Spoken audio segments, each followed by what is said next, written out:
പുതിയ സർക്കാരായി, മുഖ്യമന്ത്രിയായി, മന്ത്രിമാരുമായി, ക്യാബിനറ്റും കൂടി. ഇന്നിതാ നിയമസഭാ സ്പീക്കറെയും തെരഞ്ഞെടുത്തു. ഇനിയുള്ളതും എല്ലാം അതിന്റെ മുറ പോലെ നടക്കും. ഈ ദൃശ്യങ്ങൾക്ക് പിന്നിൽ മറ്റൊന്നുകൂടി നടക്കുന്നുണ്ട്. ഒരു മത്സരം. മന്ത്രിമാരുടെ പേഴ്സണൽ സ്റ്റാഫിൽ ഇടം പിടിക്കാനുള്ള മത്സരം. മത്സരാർത്ഥികളിൽ പാർട്ടി അണികൾ മുതൽ മാധ്യമ പ്രവർത്തകർ വരെയുണ്ട്. എന്തിനാണ് ഇവർ ആവേശപ്പെടുന്നത്? കാരണം ഒരു മന്ത്രിയുടെ പേഴ്സണൽ സ്റ്റാഫ് ആകുന്നത് ലോട്ടറി അടിച്ചതിന് തുല്യമാണ്. ഓരോ 5 വർഷത്തിലും പുതിയ സർക്കാരുകൾ അധികാരത്തിലെത്തുമ്പോൾ മന്ത്രിമാരുടെ പേഴ്സണൽ സ്റ്റാഫിൽ അംഗമാകാൻ തിക്കും തിരക്കുമുണ്ട്. കാരണം ഒരു വിദ്യാഭ്യാസ യോഗ്യതയും ഇല്ല എങ്കിലും 10ാം ക്ലാസും ഗുസ്തിയും അല്പം രാഷ്ട്രീയ കരാട്ടയും ഉണ്ടെങ്കിൽ സർക്കാർ ജീവനക്കാരോളം ശമ്പളം കിട്ടും.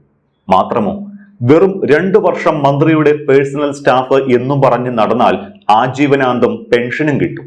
ഇതായിരുന്നു പേഴ്സണൽ സ്റ്റാഫിൽ അംഗമാകാൻ ഇടികൂടുന്നതിന്റെ പ്രധാന കാരണം. എന്നാൽ ആ പതിവുകൾക്ക് മാറ്റം വരാൻ പോകുകയാണ്. വി ഡി സതീശൻ സർക്കാർ അധികാരത്തിലെത്തിയതിന് പിന്നാലെ പേഴ്സണൽ സ്റ്റാഫ് പെൻഷനുമായി ബന്ധപ്പെട്ട് അതിപ്രധാനമെന്ന് വിശേഷിപ്പിക്കാവുന്ന ഒരു തീരുമാനം എടുത്തിരിക്കുകയാണ്. ഏറ്റവും ചുരുങ്ങിയത് 4 വർഷം നിർബന്ധമായും സർവീസ് ഉണ്ടെങ്കിൽ മാത്രമേ പേഴ്സണൽ സ്റ്റാഫുകൾക്ക് ഇനി മുതൽ പെൻഷൻ ലഭിക്കൂ. അതായത് ഒരു മന്ത്രിസഭയുടെ ഏതാണ്ട് ഭൂരിഭാഗം കാലവും സർവീസിൽ ഉണ്ടെങ്കിൽ മാത്രം പെൻഷൻ നൽകിയാൽ മതി എന്നാണ് ഈ തീരുമാനത്തിലൂടെ സർക്കാർ വ്യക്തമാക്കുന്നത്. അതിനിർണായകമായ ഒരു ചുവടുവെപ്പാണ് വി ഡി സതീശൻ സർക്കാർ ഇതിലൂടെ നടത്തിയിരിക്കുന്നത്. അതായത് ഇഷ്ടക്കാരെ മുഴുവൻ പേഴ്സണൽ സ്റ്റാഫിൽ ഘട്ടം ഘട്ടമായി എത്തിച്ച് പെൻഷൻ വാങ്ങി നൽകുന്ന രീതി ഇതോടെ അവസാനിക്കും. സുപ്രീം കോടതിയും കൺട്രോളർ ആൻഡ് ഓഡിറ്റർ ജനറലും അടക്കം വിമർശിച്ച ഒരു സമ്പ്രദായത്തിനാണ് സതീശൻ സർക്കാർ നിയന്ത്രണം ഏർപ്പെടുത്തുന്നത് എന്ന പ്രത്യേകത കൂടി ഇതിനുണ്ട്. മന്ത്രിമാർ, രാഷ്ട്രീയ നേതാക്കൾ തുടങ്ങിയവരുടെ ദൈനംദിന ഔദ്യോഗിക കാര്യങ്ങൾ നിർവഹിക്കാൻ സഹായിക്കുന്നതിനായി നിയമിക്കുന്ന ജീവനക്കാരെയാണ് പേഴ്സണൽ സ്റ്റാഫ് എന്ന് വിളിക്കുന്നത്. ഓഫീസ് കാര്യങ്ങൾ നോക്കുക, മീറ്റിംഗുകൾ, യാത്രകൾ, പൊതുപരിപാടികൾ എന്നിവയുടെ തീയതിയും സമയവും ക്രമീകരിക്കുക തുടങ്ങിയവയാണ് ഇവരുടെ പ്രധാനപ്പെട്ട ഉത്തരവാദിത്വം. മുഖ്യമന്ത്രി, മന്ത്രിമാർ, ചീഫ് വിപ്പ് തുടങ്ങിയ ഭരണഘടനാ പദവികൾ വഹിക്കുന്നവരുടെ പേഴ്സണൽ സ്റ്റാഫ് എന്നാൽ കേരളത്തിൽ അതൊരു ബമ്പർ ലോട്ടറിയാണ്. ആജീവനാന്തം സമ്മാനമടിക്കുന്ന ലോട്ടറി. കാരണം ഈ പേഴ്സണൽ സ്റ്റാഫുകൾക്ക് പെൻഷൻ കൊടുക്കുന്ന സമ്പ്രദായമോ സംസ്കാരമോ അത് നിലവിലുള്ളത് കേരളത്തിൽ മാത്രമാണ്. നിലവിലെ ചട്ടപ്രകാരം 2 വർഷം പേഴ്സണൽ സ്റ്റാഫിൽ സർവീസ് ഉണ്ട് എങ്കിൽ പെൻഷൻ ലഭിക്കാൻ അർഹതയുണ്ടായിരുന്നു.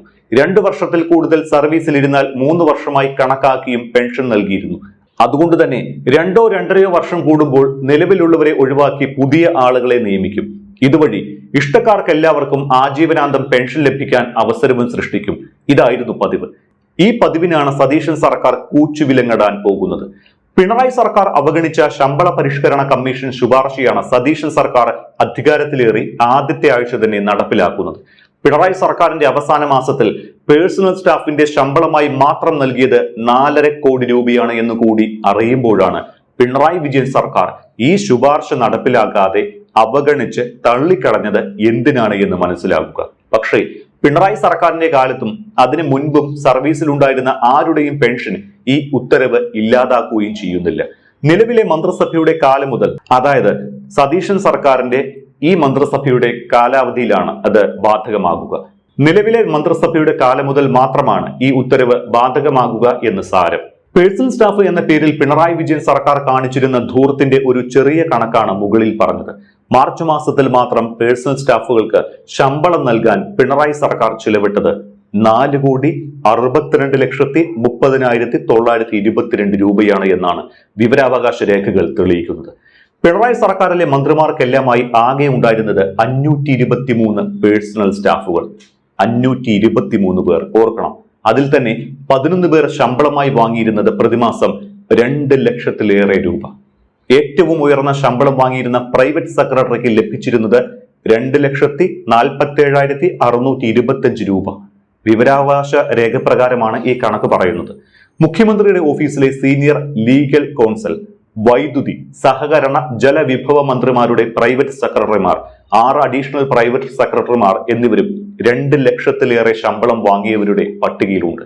മുഖ്യമന്ത്രിയുടെ ഓഫീസിൽ സ്റ്റാഫിനായി 27,24,015 രൂപയും പ്രതിപക്ഷ നേതാവിന്റെ ഓഫീസിൽ 25,60,653 രൂപയുമാണ് സ്റ്റാഫുകളുടെ ശമ്പള ഇനത്തിൽ ചെലവഴിച്ചത്.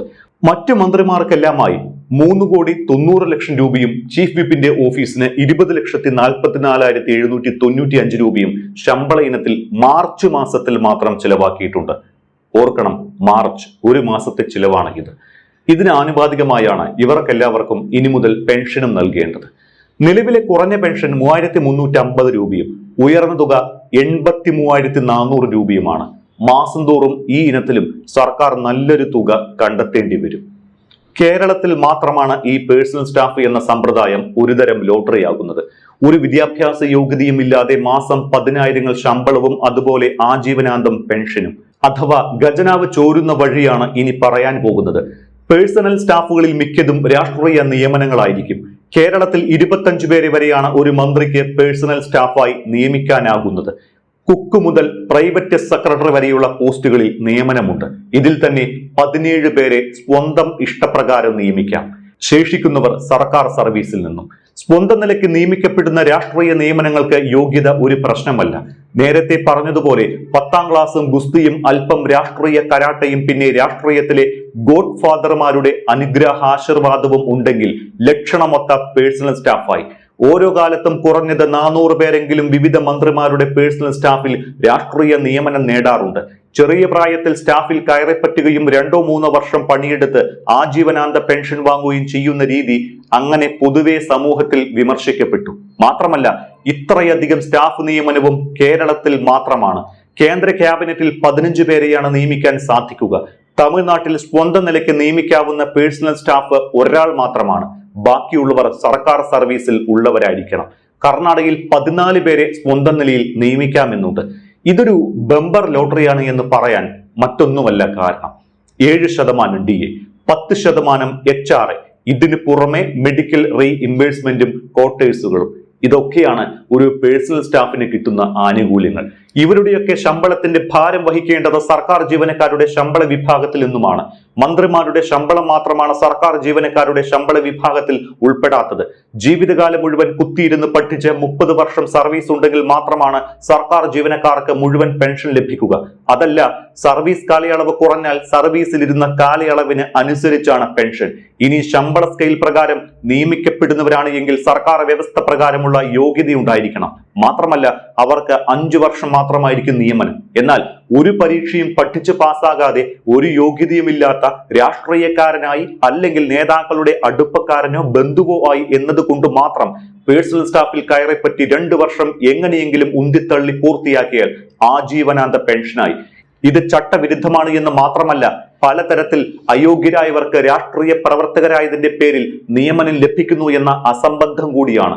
എന്ത് രാഷ്ട്രീയ കളിയുടെ പേരിലായാലും മുൻ ഗവർണർ ആരിഫ് മുഹമ്മദ് ഖാനാണ് ഈ അസംബന്ധം പൊതുസമൂഹത്തിൽ ചർച്ചയാക്കാൻ ഇടയാക്കിയത് എന്നതാണ് വസ്തുത.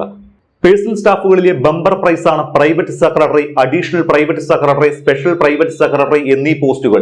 കുത്തിയിരുന്ന് പഠിച്ച് IAS നേടി വർഷങ്ങളുടെ സർവീസിലൂടെ ഡെപ്യൂട്ടി സെക്രട്ടറി പദവിയിലെത്തുന്ന ഉദ്യോഗസ്ഥരുടെ ശമ്പളത്തിന് തുല്യമാണ് രാഷ്ട്രീയ കരാട്ടെ യോഗ്യതയാക്കി പ്രൈവറ്റ് സെക്രട്ടറിമാരാകുന്നവരുടെ ശമ്പളം. ഇത് ഏകദേശം 1.5 ലക്ഷം രൂപ വരെ വരും. കൂടാതെ 70,000 രൂപയ്ക്ക് മുകളിൽ ശമ്പളം ലഭിക്കുന്നവർക്ക് യാത്രയ്ക്ക് ഫസ്റ്റ് ക്ലാസ് ട്രെയിൻ ടിക്കറ്റും ലഭിക്കും. 77,000-ന് മുകളിലാണ് എങ്കിൽ വിമാന ടിക്കറ്റ് നിരക്കും ലഭിക്കും. ഇനി പറയൂ, ഇത് ബമ്പർ ലോട്ടറി അല്ലാതെ എന്താണ്? തിരുവോണം ബമ്പർ പോലെ കേരളത്തിൽ ഏറ്റവും കൂടുതൽ സമ്മാന തുക ലഭിക്കുന്ന ഏത് ലോട്ടറി ടിക്കറ്റ് എടുത്താലാണ് ഇത്രയും നല്ല സമ്മാനങ്ങൾ ആജീവനാന്തം ലഭിക്കുക? 1994 മുമ്പ് വരെ പേഴ്സണൽ സ്റ്റാഫുകൾക്ക് പെൻഷൻ ആനുകൂല്യങ്ങൾ ഉണ്ടായിരുന്നില്ല. കെ കരുണാകരൻ മുഖ്യമന്ത്രിയായിരുന്ന കാലത്ത് 1994 സെപ്റ്റംബർ 23-നാണ് ഇത് സംബന്ധിച്ച ഉത്തരവിറങ്ങിയത്. ഇത് പ്രകാരം പരമാവധി പെൻഷൻ ലഭിക്കാൻ 30 വർഷവും കുറഞ്ഞ പെൻഷൻ ലഭിക്കാൻ 3 വർഷമെങ്കിലും പേഴ്സണൽ സ്റ്റാഫായി പ്രവർത്തിക്കണം. എന്നാൽ 29 വർഷത്തിലധികം സർവീസ് ഉണ്ടെങ്കിലും 30 വർഷം തികഞ്ഞില്ലെങ്കിലും പരമാവധി പെൻഷൻ നൽകാൻ വ്യവസ്ഥതയുണ്ട്. ഇതേപോലെ 3 വർഷം തികഞ്ഞില്ലെങ്കിലും അങ്ങനെ കണക്കാക്കി കുറഞ്ഞ പെൻഷനും അനുവദിക്കാം. ഈ സാധ്യത മുതലാക്കി ഒരു മന്ത്രി 2 തവണ പേഴ്സണൽ സ്റ്റാഫുകളെ മാറ്റിയ ചരിത്രം വരെ ഉണ്ടായിട്ടുണ്ട്. അപ്പോഴും കുറഞ്ഞ പെൻഷനായ 2,400 രൂപയും DR-ഉം ലഭിക്കും. ഭാവിയിൽ പെൻഷൻ പുതുക്കുമ്പോൾ ഇതിന്റെ ആനുകൂല്യവും ലഭിക്കും. ഇപ്പോൾ മനസ്സിലായില്ലേ മന്ത്രിമാരുടെ പേഴ്സണൽ സ്റ്റാഫിൽ കയറിപ്പറ്റാൻ തിക്കും തിരക്കും കൂട്ടുന്നത് എന്തിനാണ് എന്ന്? ഈ അസംബന്ധ നാടകത്തെ ചുരുക്കി ഒറ്റ വാക്യത്തിൽ ഇങ്ങനെ വിശേഷിപ്പിക്കാം: കാട്ടിലെ തടി തേവരുടെ ആന വലിയടാ വലി.